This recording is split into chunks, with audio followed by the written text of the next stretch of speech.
Hi, my name is Nguyễn Cao Kỳ Duyên, and right now I'm an MC, a host of Vietnamese concerts, television shows, talk shows. But in my previous life, I was a lawyer.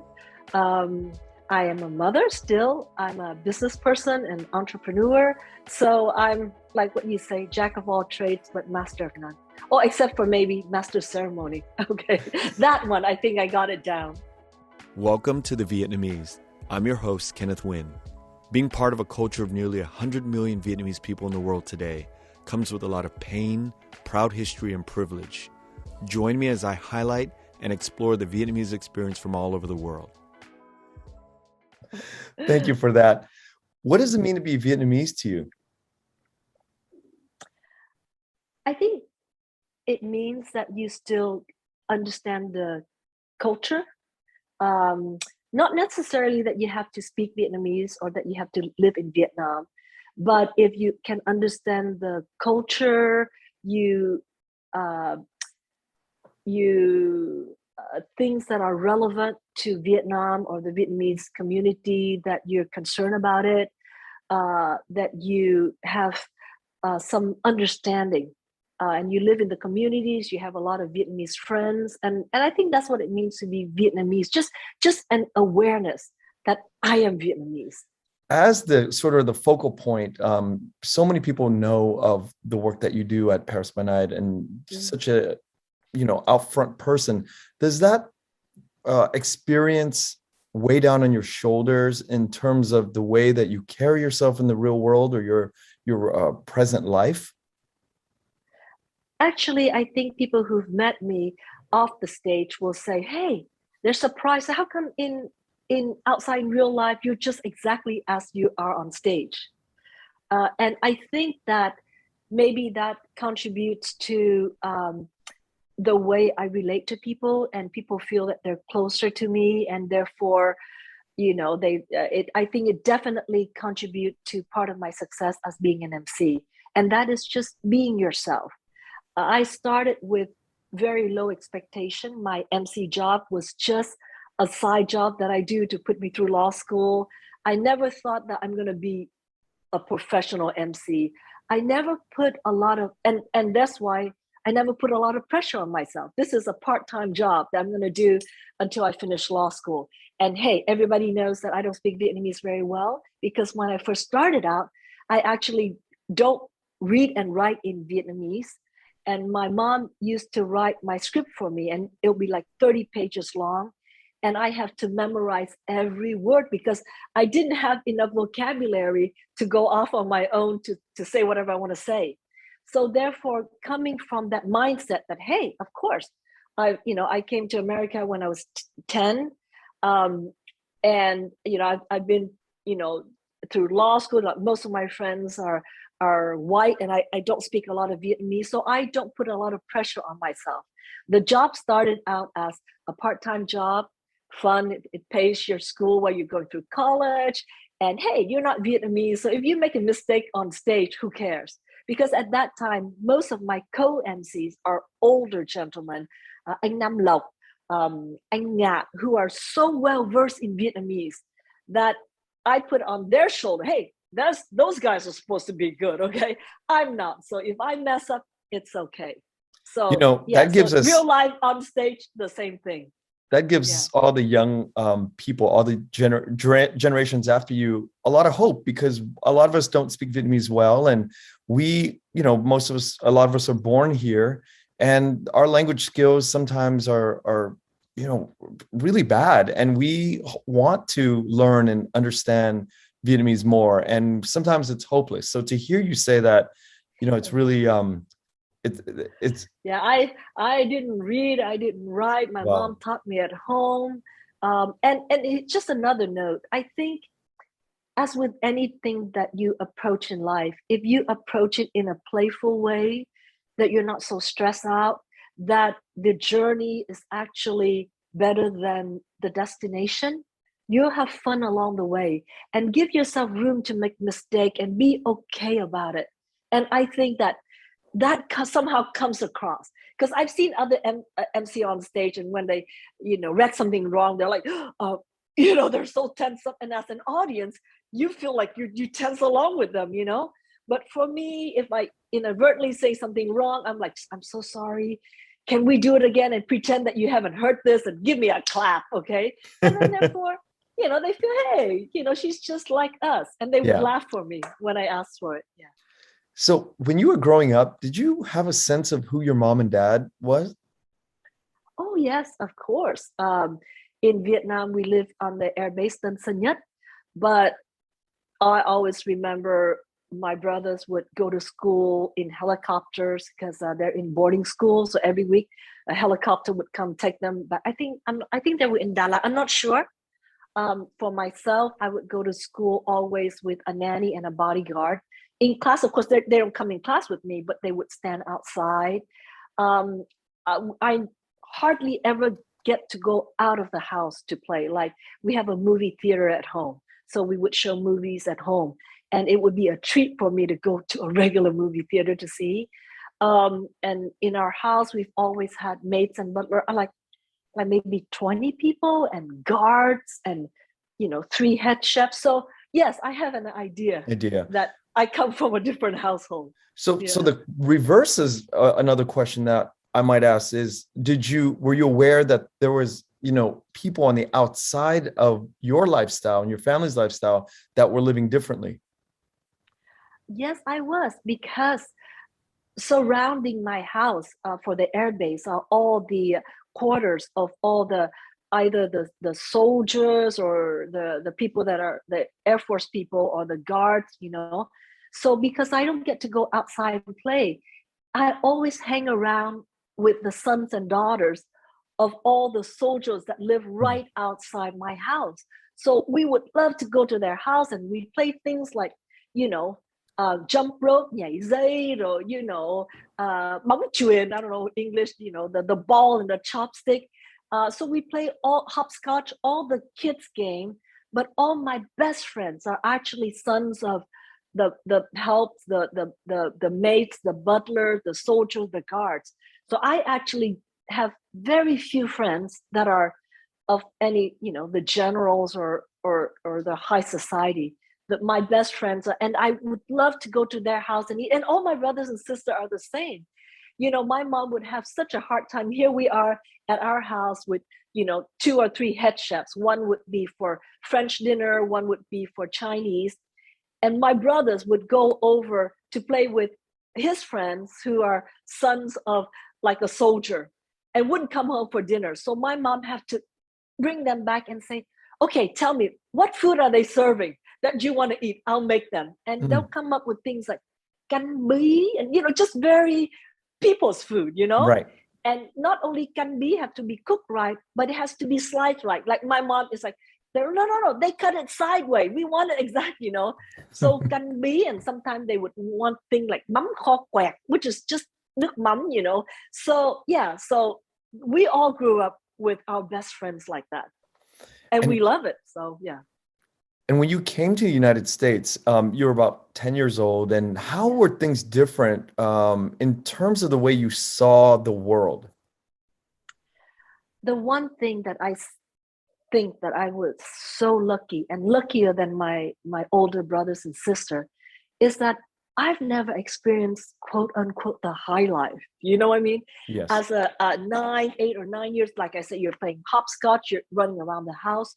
So I did not have that transition from going, like my brothers used to go, like when they go out, they're in their 20s. They were going to boarding school in London, the same school that Prince Charles went through, like really they learned to play polo and, ride horses. And when it came to me, none of those stuff. So I came here as a regular kid. When I was 14 and a half, I got my first job serving food at a food court in a mall. And I have no problem transitioning, because there, but I know a lot of my mom told me about friends of, general higher up people who, like they're already grown up, so it's harder for them to come over here. Because I remember my mom's friend telling her, oh, my daughter, she was washing the dishes and she was crying because she's never had to do this, so but for me it's no problem. So yeah. Wow, so you're really fortunate in that way. Yes, right? I'm lucky, right? Yeah, really lucky. You do it. Yeah, so you don't miss anything. You don't miss, oh my God, I used to go and have 4 guards like bring suitcases of cash for me to, yeah. No, I never had those. So yeah. So when your siblings came to the US, I mean, did they have trouble transitioning? Well, I don't know, because I was too young to talk to them. I don't really know what's going on in their mind. But they were guys, like 4 brothers. So with guys, they just try to hold things it in. They're not. Yeah. So I wouldn't know anyways. Yeah. Yeah, that's our culture, right? It's very difficult to communicate these sort of feelings. Yeah. Yeah. So many times, I think children of publicly accomplished parents, they either go one way or the other. They either push and try to follow in the footsteps of sort of like this accomplished direction that their parents, or they just take a backseat and go the other way. What was the case with you?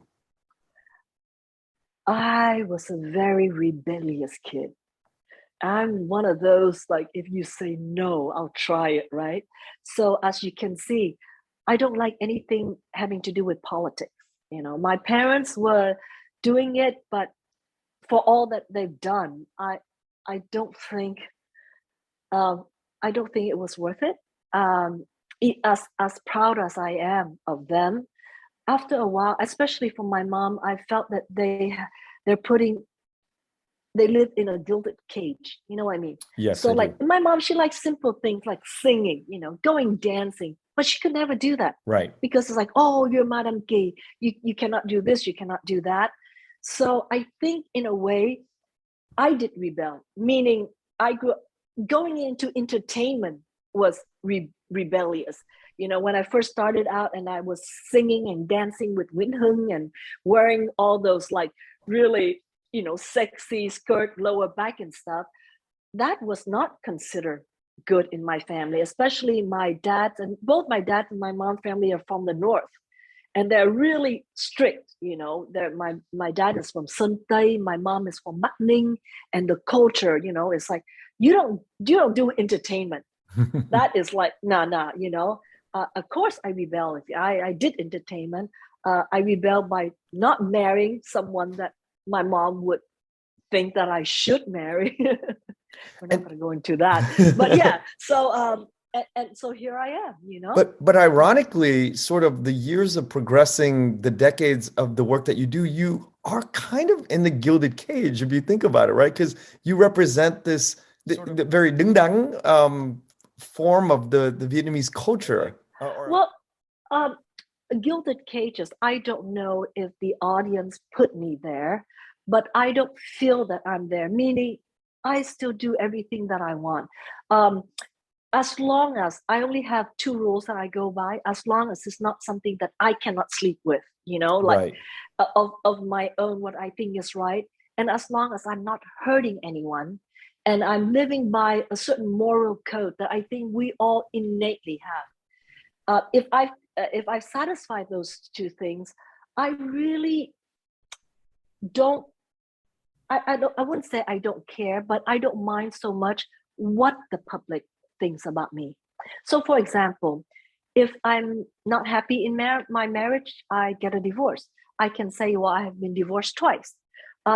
There's nothing that I feel that I should hide because I'm afraid that the public would say, oh, yes or no, or I mean, I'm dating a younger guy than me now. There's no problem with that, So anything that I do that I think is not hurting anyone, I'm going to do it. I'm going to dress a certain way. Maybe right now, you see, I got butterflies in my hair and I was doing this and people might think, oh, she's that, how old is she and why she's wearing butterfly in her hair? Because I think it's good. It's my daughter's butterfly clip.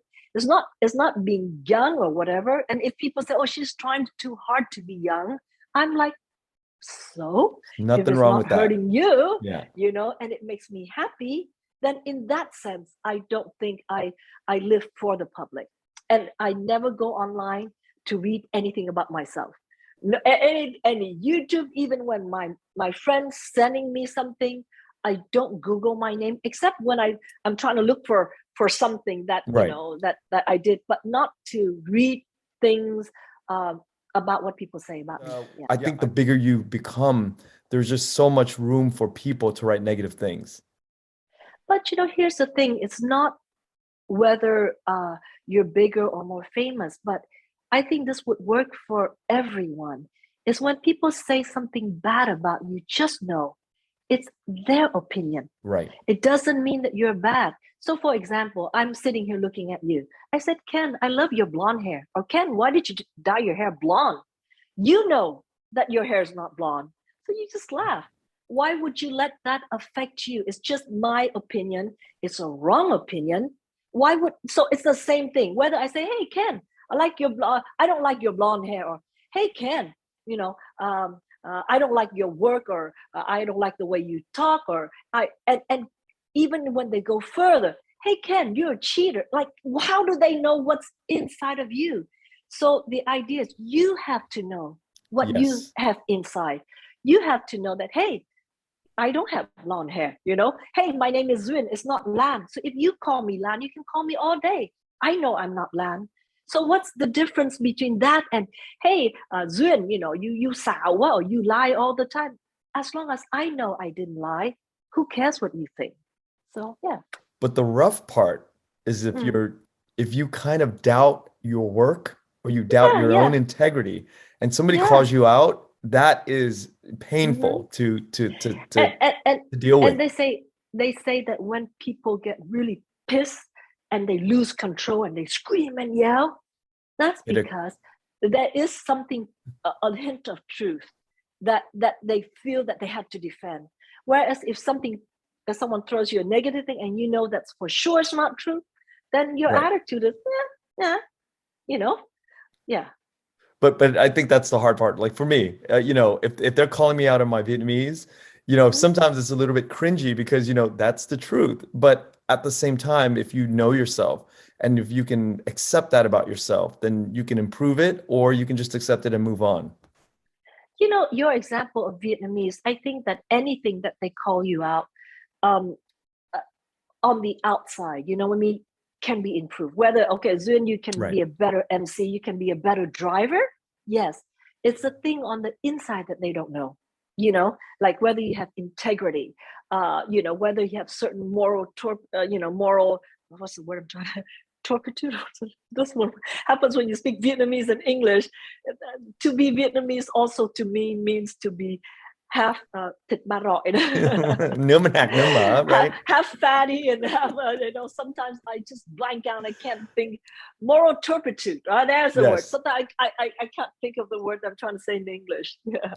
So when you were in high school, did you sort of gravitate towards Vietnamese people? Did you hang out with a lot of them, or did you have like a mixed bag of friends?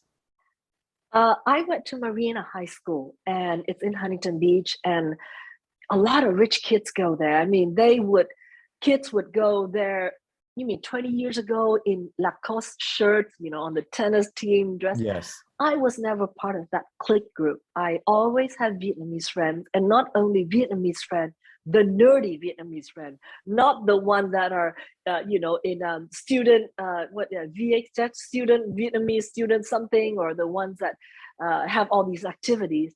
I was just 2 or 3 nerdy friends, stick together, studying, and that's it. Yeah, never gotten involved in. Well, I was on the tennis team in the sport way, but never got involved as far as organizing anything. You know, be the spokesperson for this or that. No. But that was in high school. But was that the same in college? Yeah, college. I got through college. Just because my boyfriend went there and I wanted to be with him, and that's how I picked my school. I'm sorry to say, didn't put much thought into it, except, yeah. So, of course, when I'm there, because I'm with my boyfriend and didn't want mom to know that I have a boyfriend, I shy away from any activities that would oh, I don't want mom to look through it, Yeah. So, yeah. And what did you end up? Very rebellious, I told you, right? But quiet, you're a quiet, rebellious person. Like you're undercover rebellious. What did you end up studying in college? In college was international marketing, management.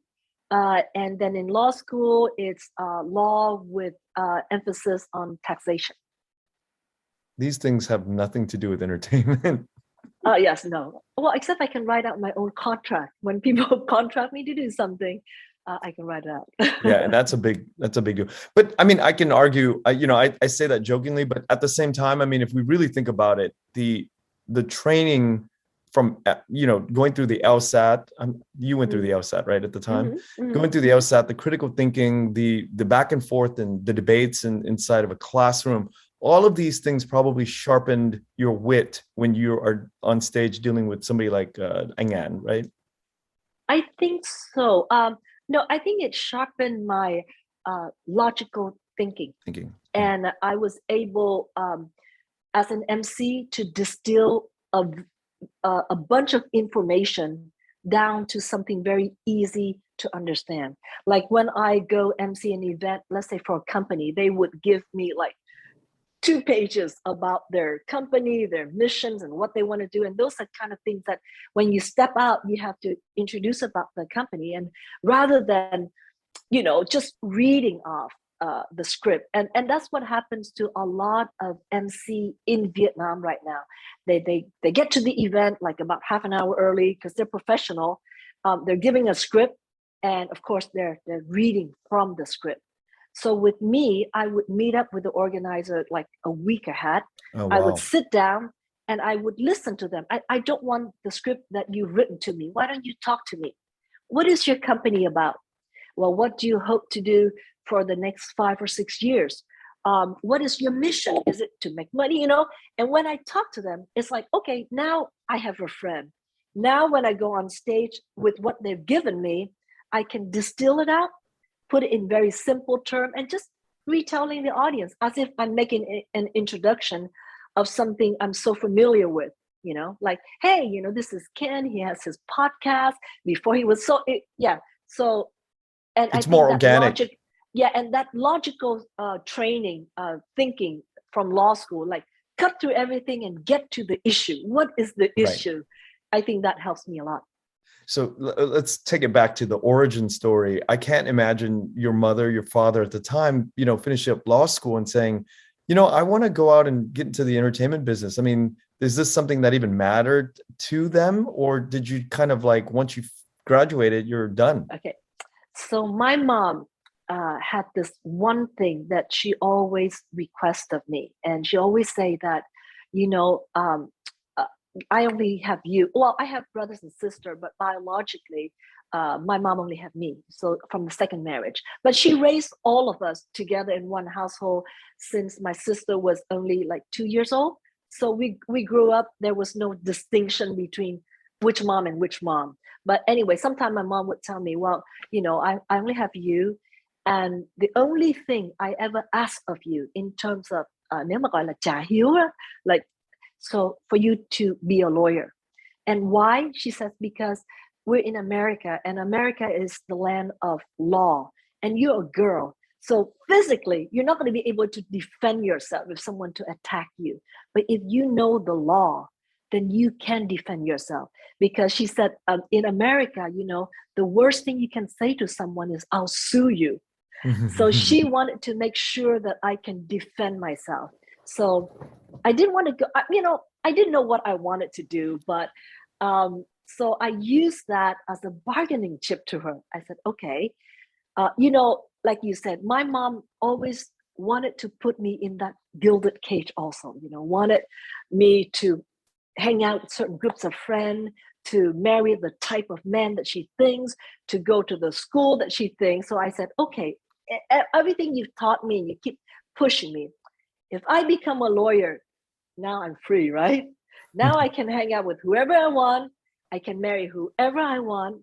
I can do any career I want. So just because I'm a lawyer doesn't mean I have to practice law, right? Because you said this is only for me to protect myself. Wow. And she said, yes. So guess what? I just remember like throughout law school, I mean, the thing that I was driving for, I'm going to get my law degree. And you know, my mom, she's going to be so proud. She's going to celebrate to show off, you know, exactly what my daughters tell me. Mom, don't show us off. Don't put our picture on Facebook, you know.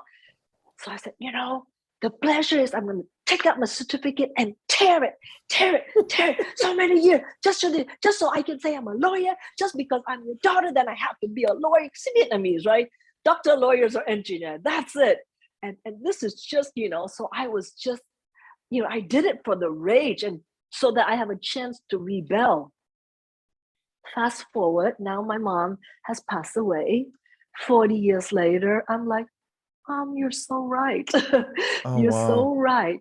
Meaning that even though it's different when I go into entertainment, if I'm not a lawyer, because I am a lawyer, I know that in the back of my mind, I always have my law license. I mean, it's still there. You can check me out on the law website.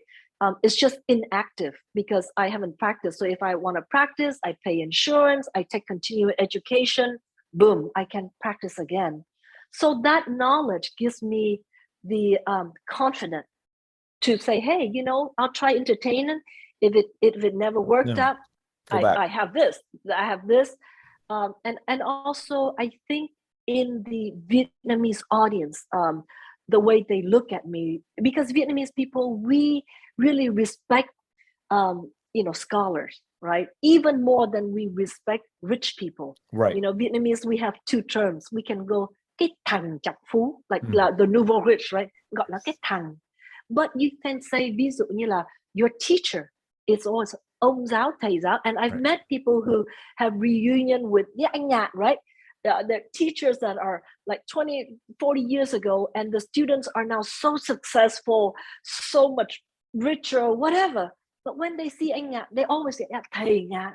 It's the same respect. So therefore, I think because I went through all that, like pay my dues education-wise, that I think when I stand on stage, I do felt that bit of, you know, I don't know if it's like respect, but what I say has more weight than had gravity. I not gone through that. Yeah. So that's, and then it helps me in every area in life, even though I don't practice law, from everything from buying a house to starting a business to talking with people. Like I said, I'm also an entrepreneur. To know the law when we start the business, how the taxation is going to be, boom, boom, boom, boom. It's very detailed. And that all has helped me in my relationship, even personal relationship, the way I structure everything so that when we do have a breakup, nobody has to go to court. I'm not saying like have to sign a document, but yeah, we sign everything. Everything is clear. Should we break up? Boom, it's there. And we don't have to fight over anything. Yeah. So yeah. You know, this same philosophy of your mom and you sort of have met somehow in the middle. Now, when you are a parent now and your young children are coming up, and you sort of have to form this third culture of relaying to them the strategy of the old country and the new way to do things. How did you formulate that with your family? You know, if we think about it, part of what makes us who we are is how we inherit things from our parents, right? Like you say, right? Someone like I know anh Hoàng Thi, who's a musician. He is very devoted to his wife. He's a one man, one woman. It's because his father was a womanizer, you know, so they go the other way. For me, what I gave my kid is precisely, you're not in a gilded cage. Live for yourself. Don't care too much about, you know, the public. As long as you're happy, it's okay. You know, I have one daughter who is now in law school in England, and she's very happy. She wants to go there. I have one daughter who wants to go and be a professional chef. So she had 2 years of college, then say, Mom, you know, studying words is not for me. I want to go to chef school. So yeah, I put her through that. Now she's working as one of the chefs as one of the most famous and the hottest restaurant right now. It's called Nip. So she's so happy. And to me, both daughters have the same worth. The one who's going to school in England now to be a lawyer because she wants to. And I'm proud of them the same. And as long as they're happy and they don't have to do anything for mom or, I never talk about them because I talk, Mom, you're showing off about us. So I hope they don't hear this podcast. Okay. At the end of the day, sometimes I think young people in their mind, they can differentiate if the parents are doing it out of the parents' ego or true care, right? We know as young, as little kids, we know like, wait, that doesn't make sense. You're making me do this because you just want to show your it's for friends. you, so you can be proud. Yeah. And that's a sort of distinction, I think, that the people that grow up in the United States or people even of my mom's generation who sort of can get it quickly, understand that, you got to move the ego, brush it aside, and then really go into the practical side of raising kids in the new world. Right. Yeah, I think as long as they're happy, and like, I guess the only thing that I try to instill in them, and another thing that I've learned, kids learn by observing you, and it's like osmosis, not thamma. Right. They don't learn by you sitting down and lecturing them. If you sit down and you lecture them, but they see and they sense that you're doing things different, they're not going to know, like my two girls, that they're rebellious against me, but I see them when they're with other people and I'm not there. The thinking, the way they act is very much like me. And I have my friends said, oh, trời con chị dễ thương quá, things like that. So I think they learn by, just by osmosis, watching, just being in the family. Like you say, people will say, oh, I have a very soft spoken voice. It's because my mom speaks to me like that.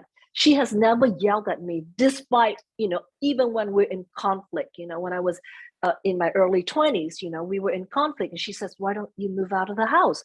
But in a nice way, like, okay, that is what con mẹ muốn như vậy. That's what I want. Nhưng mà nếu con không đồng ý thì con có thể dọn ra. But if you don't agree with me, then you're free to move out. And I'm like, dạ vâng, nếu mẹ nói như vậy thì con sẽ dọn ra. So yes, mom, if you say that, I would like to move out. And that's the extent of our conflict. That's not typical in Vietnamese culture. I'll tell you that. Yeah. So now I cannot raise my voice. If I'm talking with someone and they're pissed and they start yelling, I would just be quiet and I said, you know what? I'm gonna walk away. We talk about this later because I can't yell back. Right. That's can we talk about your mom and dad a little bit? Because people in my generation, we've often read about your parents. We've from a distance, we've heard of it from our parents. But can you tell me your point of view and how you experienced your mom and how you experienced your own father? Well, from what my mom told me, obviously I was not around there. Their love story is the stuff that can be written into the most beautiful novels, right? How, so she met him. She was an airline stewardess, Vietnam Airlines. But at that time, being a stewardess, hôtesse de l'air is very prestigious. You have to be beautiful. You have to be a certain height, a certain weight. You have to speak, French and English. So it's very prestigious. It's not just a waitress in the air. Right. So one of my dad's underling was harassing her.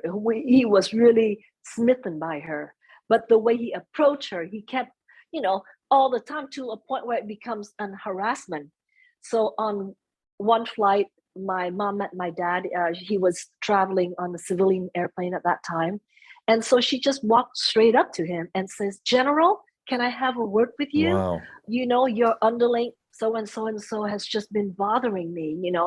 He's courting me, but I already said no, but he's just doing this. So sure enough, to make a long story short, my dad intervened. And one of the best way to get this guy off of hotel is for my dad to marry her. So did this courting happen just on one flight with this underling? Or No. This is the first story. The courting happens, you've all heard story about, for example, my mom told me that when he was courting her, she would be flying Vietnam Airlines Boeing to Hong Kong. He would fly his fighter jet. I don't know if it's F-14. I'm not really good, but whatever they had that time.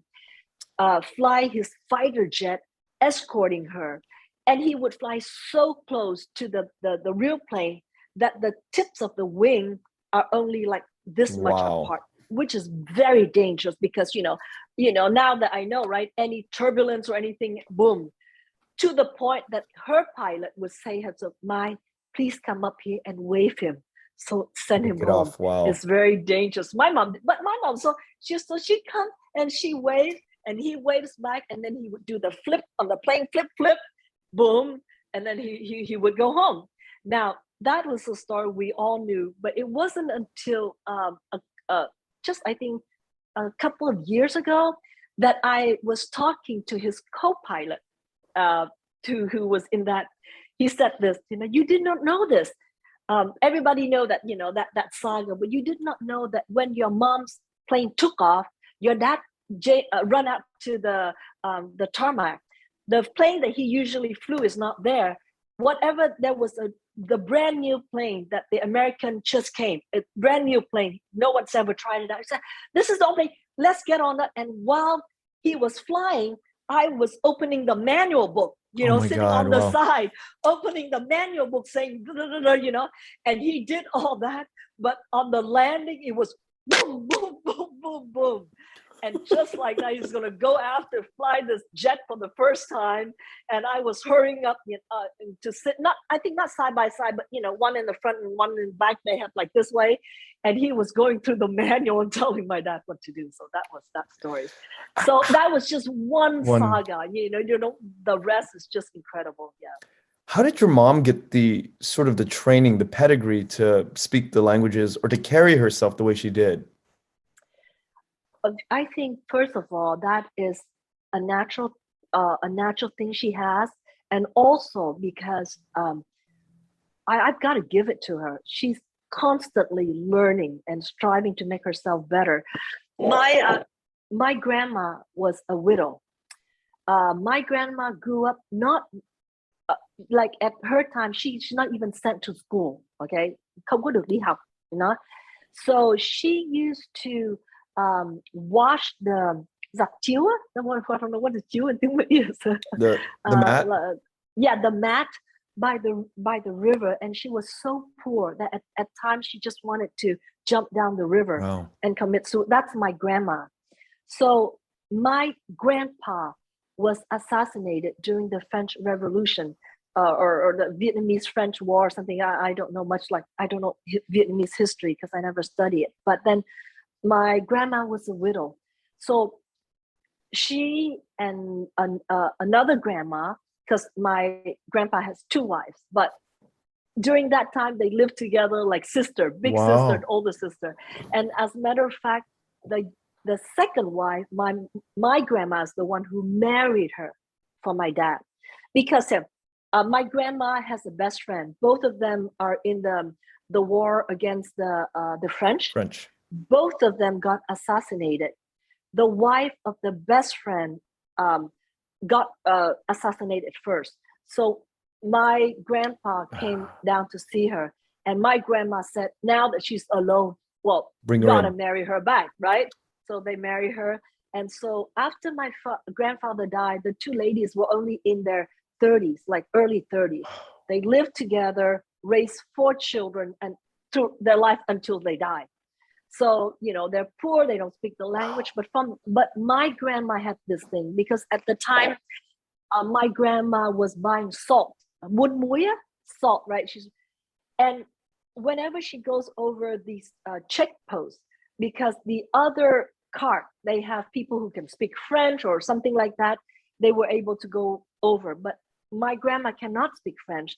So sometime in the rain, and they have to use stick to stick in there to see what's in this cart, blah, blah, and all the salt pour out, and she would lose her whole day of whatever. So she promised herself that I cannot read, I cannot write, but all my children will read and write French and English and whatever. So she sent my mom and my uncle to the best school, But here's another story also. My mom, when she was in Lycée Yersin in Dalat, was one of the prettiest girl on campus. And Lycée Yersin is a rich school. She said she had friends who are driven to school by chauffeur who would come in designer clothes because it's one of the best school.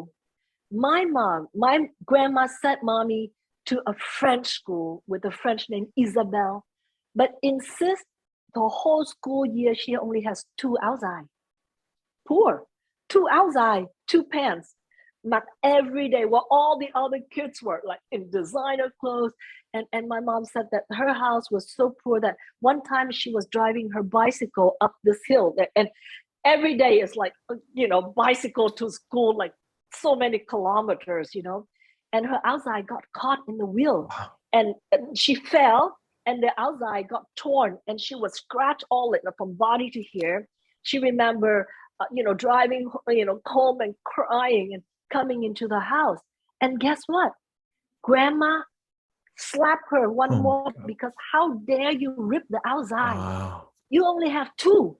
And now I have to spend for your outside. So my mom grew up in that environment. And can you believe that in her 1920, like French school, English, like have to go through a lot of interviews and almost like casting, auditioning to get to the stewardess. And by the time she married my dad and she had me, she was only 23 years old. 23 years old. And when now you see pictures of her, like when she's walking out, waving people, being this like first lady, 23 years old, self-taught everything. Even she learned how to cook when they were in Paris. She went and at the Sorbonne. So it's not that she takes a class, but you know how you can go in and watch and learn that audit. You can audit the class. Audit. Yeah, that's something. So learn from the Sorbonne and learn to cook all these French dishes. So when we're at home and every time we throw these parties for like these state dinners for like 20 or 30, we have all these dignitaries, all these important people over at the palace, the house. So she would like be in charge of these chefs who can cook French food and stuff and know how to set the table, know all the protocol, know just everything that she's taught me, and all self-taught. Further. Yeah, it's a drive, a motivation, a self-taught to better yourself. And yeah.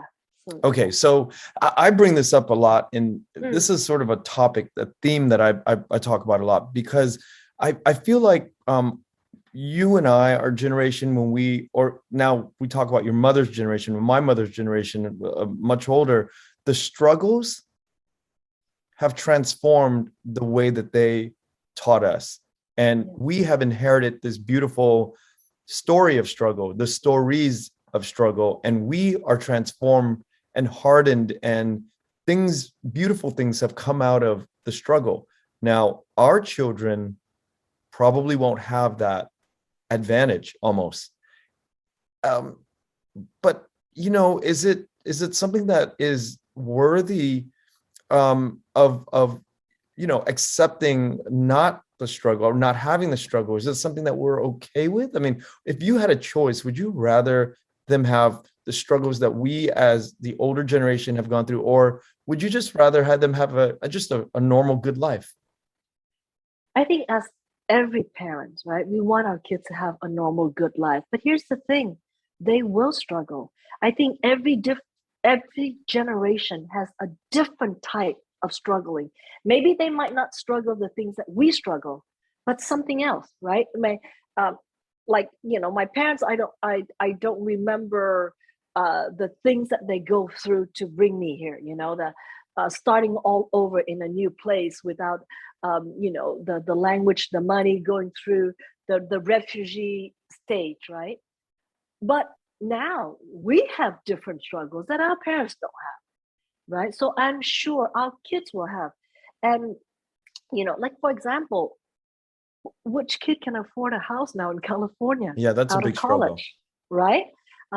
Struggle with social media, social bullying, with the different kind of pressure that that's going to come. And the sad thing is, as parents, we might not have the skills to help them in Right. their world, because we don't do that. My kids get on TikTok, they're doing things that I don't even know. And there's cyberbullying, that we don't know how kids can get together and do things, but I am sure they will struggle, because I believe that life is part of life is struggling for us to learn. Overall, Yes. I believe that life is good, but I do believe that the struggles are there for us to appreciate when it's good. I am, for example, I was playing this game, Candy Burst or something, right? So I played the game, and there's this time that you can do so much, like in 1 minute, right? So like I get so stressed out. Oh my God, 1 minute set. And then I set on the mode that the other mode is called relax mode. That mode, you can take your time, you can play, but you never die. And you know what? After a while, I got so bored of the never die mode. It's like, what's fun in playing this? So I go back to there to get stressed out. But I also know, as I'm stressing out, like, this is only a game, So that is how I think life is. There must be struggle, there must be hardship, so it's fun. But at the same time, also know that you're going to be okay, because maybe we're living in a simulation. Who knows? Or maybe this is all a game. Maybe I'll wake up metric style, right? So who knows? Yeah. You was it a struggle for you when you first started to go out and MC? The origin story is that I had a photography studio. And this is not false modesty or something, right? I don't know how people perceive me, but every time someone said, "Oh, you're so pretty, Junior," I'm a bit taken back, because I never grew up thinking I'm pretty, because my mom is so beautiful, Right. And then everyone always said, "Oh, you look like your dad." So what do you think? And in Vietnam, hồi đó là da đen, and for the dark skin, for the longest time, I would have no teeth, because all my tooth are just gone, because anyway. So I grew up thinking, oh, I'm not pretty, right? So I never get involved in something that needs beauty. So I never want to become a model. I never want to be enter any pageant. But photography is fun. So I started taking pictures. I have my own photography studio, and I know a lot of models. And these are not necessarily models, but college students, right, who want to have a headshot. So I started doing that. And then one day I got a call from this nightclub, like at that time, just small Vietnamese nightclub. I don't remember, like Majestic, or you Ritz. mentioned Diamond, Ritz, Diamond, things like Ritz. that. Yeah. They said, well, why don't you come and put on a fashion show for us? And now the fashion show is just for fun, to bring in a customer. It's not like, we're not professional. We're not selling clothes. We're not wearing any designer. Right. But they want to have a few beautiful girls on stage walking around. So then I gather my models, I bring them there. And because I'm now like the head of the team, right? While they're walking on the stage, I'm standing behind the stage with the name card. It's just like, Miss Tran, how many, and just reading that. And some of the models, like I say, they're just college students too. So when Long Beach start having beauty pageants, and Anh Nam Lộc was the host, and they're looking for females, some of the girls recommended me. Oh, because I work with her. She's an MC, but I wasn't really an MC. I was like behind the stage, But I've done enough shows that they're okay. So, but it has always been, So that's how I got on stage, and that's how my MC career got started. But your Vietnamese at the time wasn't developed yet, right? It was just basic. Yeah. So it was very easy. It was Vietnamese. Tiếng nói là, thưa quý vị, người mẫu kế tiếp tên Quỳnh Thị Thu Trang, năm nay đang học ở Long Beach, và cô đang học về. So just like that. And I'm reading everything. So how hard can that be? You know, that was the extent of my MC. Hay là xin kính chào quý vị. And that's why now when I do the when I chọc phá and you know I joke around and I copy some of the youngest kids who can't speak Vietnamese. That's because now when I MC pageants now for the younger generation, like 18, 19, when I ask them something in Vietnamese, of course they and I pick up the accent. So for example, you know, what do you want to do when you grow up? In Vietnamese, dạ con nghĩ là mai mốt con lớn lên thì con nghĩ là con muốn làm bác sĩ, tại vì bác sĩ giúp nhiều người. So I pick up that. But here's the thing, it's not because they're not intelligent. When I see them struggling like that, I say, okay, thôi em trả lời tiếng Mỹ đi. If you want, you more. Oh yes, well, when I grow up, I want to travel because I think so. They're very intelligent, but when in Vietnamese, they just can't express it right. Right. So I was one of those when I first started out. So I totally, yeah. Okay, so I mean, what does it take a human being to go from that to really world class in the way that you MC? Because it's the ideas that come from, I mean, language is a portal so we can understand thoughts and concepts. But if you are limited, you know, when you first start out, and then, you know, a few decades later, you are really at the top of the game for the whole world to see, it's on display. What kind of work is entailed in getting to that point? I think if you've read Malcolm's book, is it Outliers? Is it the tipping point. Yeah, or something. I read all his books. It says that if you do something over and over for 10,000 hours, you'll be good at it. And I read that and I was timing like how many shows I do a week, how many years I've done it. Right about there. He is right. He's got his research done. About 10, like for example, people could ask you, you know, you're doing your podcast, you know, how do you come up with a question, the interview? But if you count back, you know, you're very good now, but if you've done 10,000 hours, you will be, you know, up there with Oprah, you know. Or another thing is, as an MC, people always think that, oh, you learn your lines, you learn to carry yourself, that's all. That to me is not important. The most important thing is you have to have knowledge in your head. So why someone can seem spontaneous, it's like, okay, you pick up something, you've read about certain subject, okay, then you can carry on, you have expert opinion that's in your head. So I read so much about anything, and even now when I don't read, I'm listening to audiobooks, YouTube, when I'm driving. Every day I just have to have a thirst of knowledge. Every day I have to have something new that's gonna, even for nothing, but just for the pure enjoyment of it. And then boom, a conversation comes up, I'm there.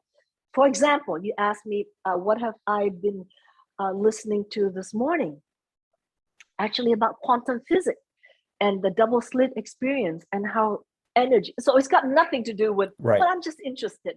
I'm not going to be a physicist, but I'm interested. I'm curious. Interested in, like the horoscope that they just sent out to space, you know, the one that's going to go by the sun. So just general knowledge, but in everything.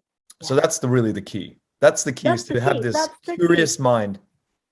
Well, unless you're like your curious mind, so you can conduct interview. But let's say if you're an American MC, you might have 10 staff writers for you. It's easier. Vietnamese MC, I don't think any of us have staff writers. So therefore, you have to just put knowledge into your head, file it away, don't know where you might need it, you know, or something like. Also this morning, I just learned that when a man get really mad and he scream and yell, it's not because his testosterone level was high, but at that time, it's his estrogen level that's high. That's why he scream and yell and can't control it, behaving like a woman. That's why Vietnamese says, "Ủa sao anh giống các bà, các mẹ? You're behaving like a woman." That is because the estrogen level is up. So people always think testosterone is you're aggressive. Not true. You're only aggressive to defend, fight, and stuff. But when you're a real man, you're calm and you let your woman have the woman's moment. So yeah, things like that. I don't know when I'm gonna need it, but it's in my head. Oh my God, that's a whole nother episode right there. That estrogen conversation. That's very highly igniting controversy. I mean, especially as it relates to Vietnamese men, our behaviors of because I'm the same way. I'm just like my father. Nóng tính lên là, we forget that we need to be able to explain something in a very calm way for somebody our children, our wife to listen, our mothers to. Well, so that I listened. I've been listening to John Gray, the man who wrote *Mans of Martin*, and he says right away. He said the foolish thing you can do is raise your voice when someone is trying to listen to you, because when you're raising your voice, you're saying you're not listening to me, so I'm going to talk louder. Make sure you listen to me. On the other hand, hey, I am trying to listen to you, and you're telling that I'm not listening to you. So why should I bother? And he even said that it's very antagonizing because when a man yells, a woman will take it as an act of violence. Yes. And I used to think it's just me. Well, am I being too difficult? I've been in conflicts where my partner would actually raise his voice at me, but I knew he would never hit me for sure. And I'm thinking, well, is that okay? Now I know it's not okay. That I'm not being said. Other women are reporting that when a man yells at you, that is an act of violence. And unlike physical abuse, mental abuse is so deep. Like you can say sorry, but the words that you say are cutting and it hurts. So, and also because a man is so much bigger than a woman, that when he's sitting there, like yelling at the top of his voice, he does scare the woman. So just be mindful of that, so those are the kinds of things that I learned to better my own relationship first. And almost you can argue that when somebody hits you, it's just it's superficial, but when somebody's yelling at you over and over and over, it's actually entering into your body. Yeah. Right? So those are the things that I, just read randomly every day. Yeah.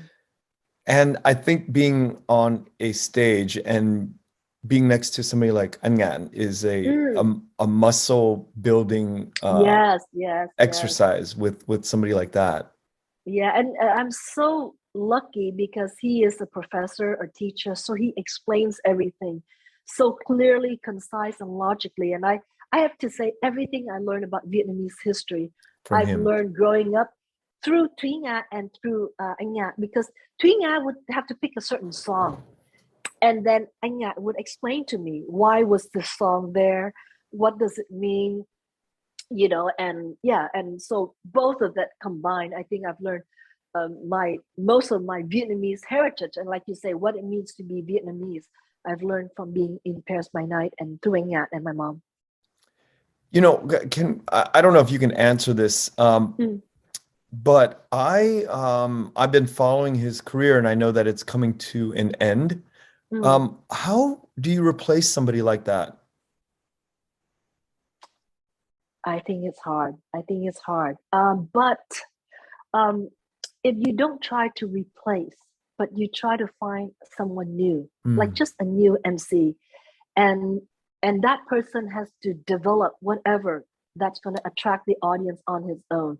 Let's say Anh Nga, his is this professor, this head of knowledge, this life encyclopedia, and that is what attracts the audience. Now, if you try to be like Anh Nga or be like Kỳ Duyên, that's a failure already. Right.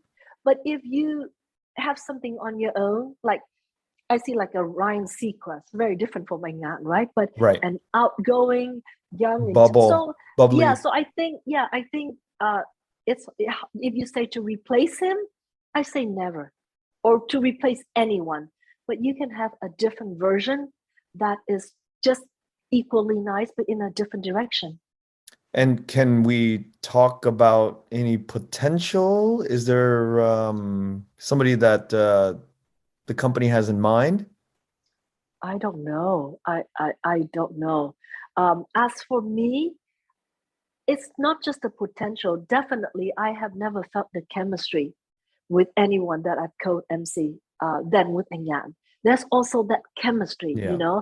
that because he's like the big brother, the little sister. Things he can say to me, like let's say if I'm standing with a co-MC that's around my age, then that person have to be a bit more gallant and gentleman, and can't say things in my face. It might seem too harsh, but Anya can say it as an older brother, and people can sense that, Right. oh, we're just kidding, poking each other, and he Mhm. didn't mean that, and the audience laugh without feeling like any mean and intention from both of us. Like even he said, oh, kiểu cô này giữ hẳn ai mà lấy cô này, oh, anh lùn, anh già, things we can say to each other, but people know that we don't mean it. Right. Now, I don't know, and I'm looking forward to see who Tina will marry me off to next. Right. That is such a nerve-wracking thought, if I was in your shoes. Really? Yeah, I I would find be afraid to change. For me, if I was sort of quote unquote married to somebody on stage for all those years, to find a new partner to dance with, that would be a very because I mean, your job and the performance really does rely on this dance partner that you've been working with. Well, to me, of course, I wish to stay with that partner for forever. But should it something not, then Mm. I'm looking forward to like, oh, I don't know what's next. I like changes. I like the unknown. I like the next day to sort of be like a present. Right. Like it will be boring if we know it's going to be exactly like yesterday, the day before, the day before. So yeah, go with the flow. Sure, you love what you have, but if one day you lose it, whatever it is, whether it's a partner, whether it's your youth, whether I'm getting to that age. I'm in my mid 50s, so it's okay. It's okay to grow old. It's okay to get wrinkles. It's okay to accept one day you're not going to be on stage anymore, Right. but you're going to do other things. And it might be nice not to have to worry about, oh, staying in shape and doing all these things. So I think change is good. Yeah. Was there ever a time in your work on stage that it went pretty bad or horribly bad? Uh, well, I don't know if maybe it's me. I mean, there were times when they were shooting in the audience, we were in Long Beach, and this guy fell from the second floor, which is like way up on the last floor on the second floor, and he fell down to hit the people on the first floor. Oh my God. So, yeah, I mean, little things like that. There are a lot of times when we're on show and we at the end of the show and we don't get paid, and we turn around and the promoter's already, skip the place. I was in this one show, I was talking, I was boop, they turn off the sound because they said, the promoters did not pay us for the sound yet, so we're gonna turn it off. And I come back and said no one's getting paid because the promoter just took off. Oh my I mean, God. things like that. Yeah, I've been, just I was in a show in Holland, or it's in Europe, I'm not really sure, but it's the first show Anya and I were over there. So many people showed up that they fought each other. It was like a mad scene. They Holy fought each other cow. to scrambling over tables and stuff. They broke in through all the doors surrounding the stadium and just shoved in there, to the point where what is equivalent of a National Guard has to be called. So over there's like a lot of gangsters. So that was like, they sent in like 400 National Guards with rifles fighting with all the audience, I remember I was standing on stage, boom, boom, boom. The two National Guard came on stage. And at that time we were traveling with our own security. So there was two security. This was these big German guys. And luckily for them, whenever they go somewhere, they would case out the joint to see like where's the best. And these German guys are also from the military background, and that they came as our personal security guard for the whole the whole Tour. The singers and tour, because we're going 9 cities. So we're standing there, they shove us into this closet or something, And I remember Tommy Ngo, you know how big Tommy Ngo is? He was walking behind waiting for Linda or something. Linda's always late. One guy grabbed him like this, like boom, shove him in the and close the door, but boom, we just hear people say, and when it's done, the whole auditorium, and it's a big one, it's a professional auditorium like the Surgeon Center, broken glasses everywhere. Everywhere, yeah. And then towards the end, anh Ngạn told me, he said, you know what? I know I didn't do, but I think I contributed a little bit. I said, I was walking around backstage and I see all these audience like, oh, please it was cold. Chú Ngạn, I haven't seen you. So, I opened the door and let a few people in, just one or two. So I don't know if they come back and let everyone in or what. That is so funny. I mean, and this went on in the middle of the show it happened, or the beginning of the show? We just started the show and boom, I would say, a couple of songs into the show, and we saw the guards coming up, with guns and stuff.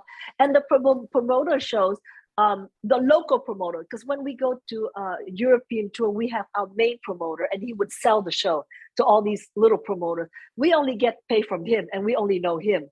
Sometimes when he gets to a city and the local promoter didn't pay up, he was like, everybody get dressed, but don't go on stage. So we're like, okay. So once he gets the money from the local promoter, now green light, you can sing, right?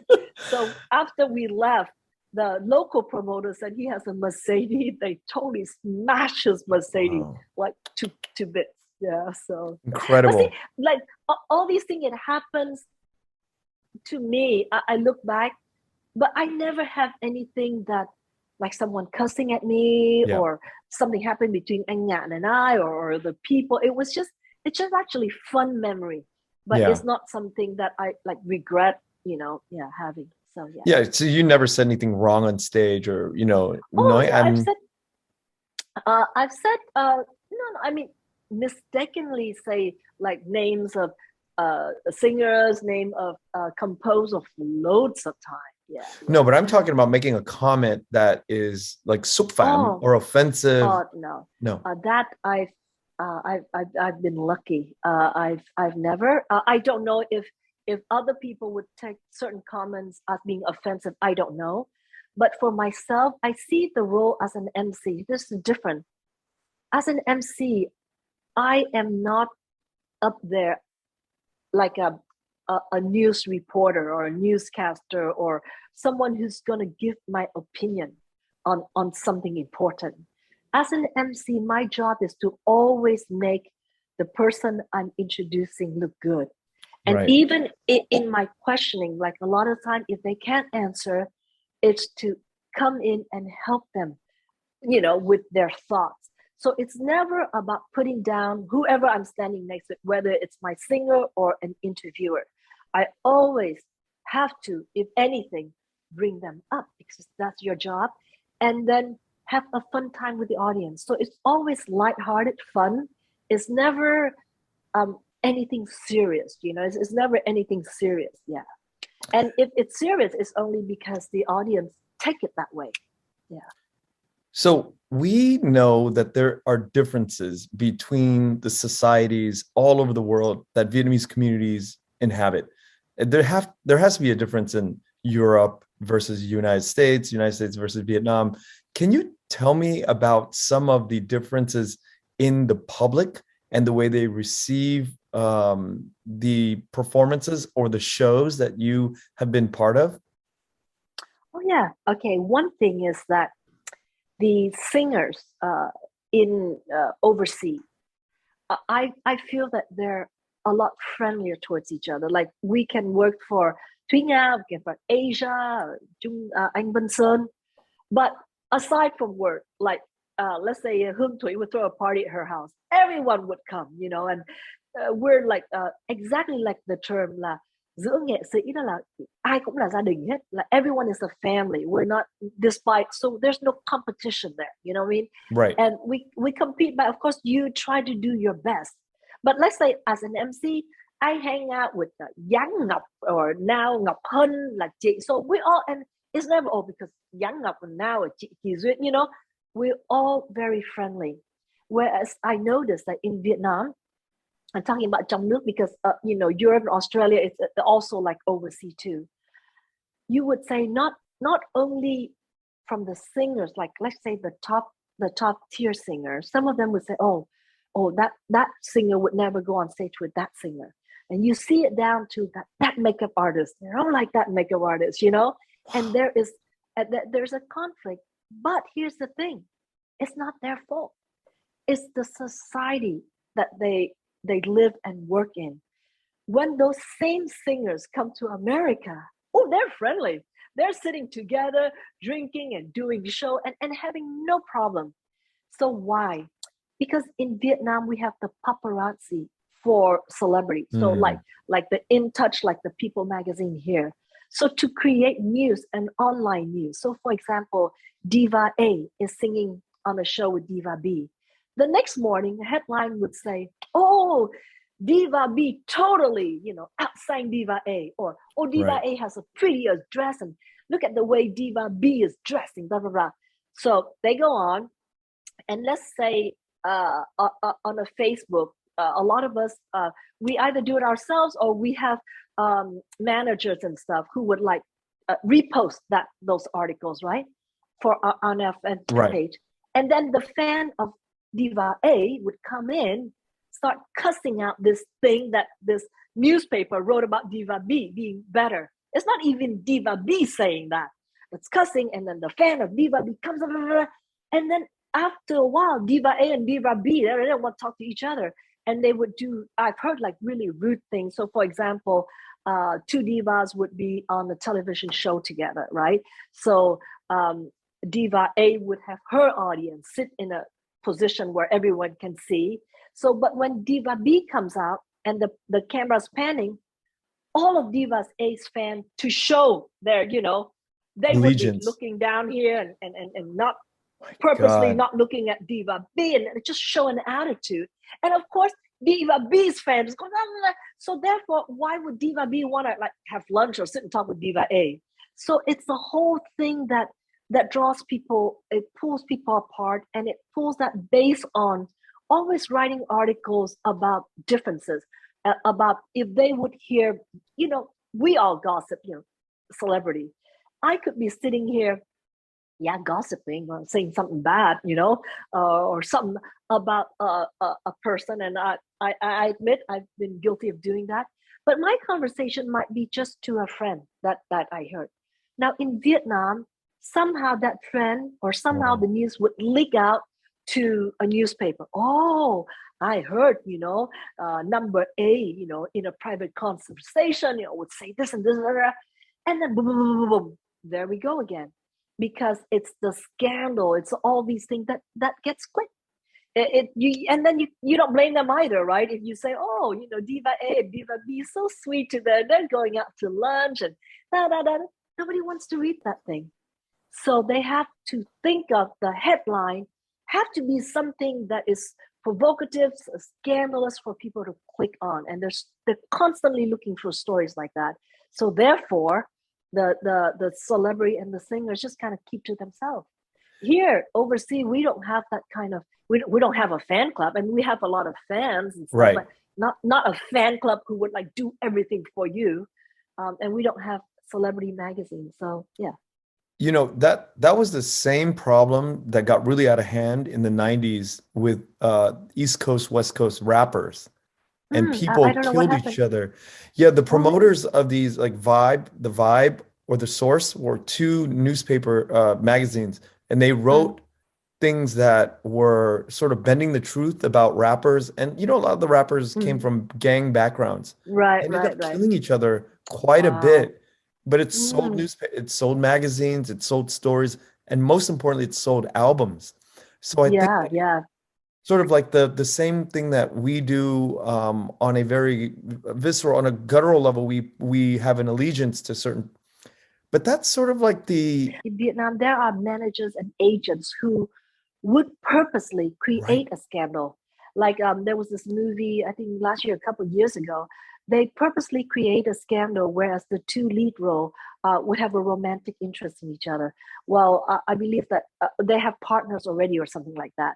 So the audience boycotted the movie because, they had loved to see these actor and actresses already have their happy family or something, and the movie lost so much money that actually the producer of the movie are thinking, I don't know if they did at the time, they were talk of suing the manager and the agents of the different actors of coming up with these things, which is not even true. True. So Yeah, you see, wow. they think that will sell tickets and stuff, but sometimes it backfires.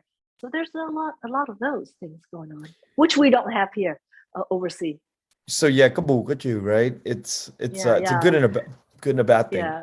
Why don't we have that sort of fan clubs or those kind of publications for Vietnamese American or diaspora people around the globe to follow? Or has there been a publication like that before? I think just because we don't have enough people to make it worthwhile, I mean, you look at some of the Vietnamese newspaper here, the staff is very limited. A lot of times, I would say 90% of the time, it's a translation of, Router News or whatever. Right. But you asked me, do we have legitimate newspaper reporter? I think very few. And those people who make a living as full-time reporter, they're going to report on the more important issues, right, of the day, Right. issues that's got to do with, I don't know, with Vietnam, with politics, with this and that. Who has the time to go see what Nguyen is wearing today, So yeah, we just don't have the number or the reporters to do that. So what do you envision as sort of the bridge or the next step for your work life? Because I've started a few episodes on my YouTube, things about relationships, about things that I've learned, struggling, going through myself, whether it's about relationships, about things that I felt so much happier since I've learned, like meditation, like eating right. I would like to share more of those. And it's not something that I came up with myself. It's just researching from reading other people's who are real experts, but maybe those books aren't available in Vietnamese, or maybe it is, but no one has the time to sit through and read it. So I'm reading it, I'm distilling it, I'm taking the core, the meaning, the things that I've gone through, and it helped me to explain it. So I'm hoping to do more of that, because I think that you cannot change, you can, but only to a certain extent of people's physical reality. I mean, you can do a lot of charity, you can give them a piece of bread, whatever. But to find true happiness, you have to change people's mind. You can be a billionaire, but if you think that I'm sad, then you're gonna be sad. You can have nothing, but if you think you're happy and content, you will be content. So I think as my second step, I would like to share what I've learned and what it has helped me. And if it helped you too, then I think a little bit, I think if you feel happy on the inside, then you will have that love to give out. And, everyone affects everyone. And hopefully, who knows what is like a pebble in the pond, right? Yes. Yeah. It sounds very similar to Oprah. That trajectory, that path is Oprah's, Oprah Winfrey. My hero, my heroine. Yeah. I love her. Yeah. Right now, I have on my Facebook page 3 million people following me. So I think that, if I can, any subject, whether it's what they're just listening to us and realizing that when a man raises his voice yelling, women take it as an act of violence. If they realize that and say no, and later on maybe I'll talk about the tools that you can use so that you don't have to yell. If things like that happen and it lessen the domestic violence in the home, just imagine another generation of kids that's going to come out from that happy home, and how that would affect the world. So I think that I'm blessed enough and I'm lucky enough to be given this platform. and I want to use it for something constructive. Yeah. Well, as you're developing that throughout the next year or a few years, I'd love to bring you back on to discuss, how that's going and really get into it, because that's something that I'm very interested in the way you're going to develop it. And I want to hear about how you approach that platform, because I think it is changing. It will change and transform society in Vietnam for the better. Yes, especially in Vietnam. I'm all about women's women's right, women's live. And I wouldn't even say now women's right. It's women's worth. It's Right. it's how worthy you feel. Yeah. And I hope to improve that, especially for Vietnam.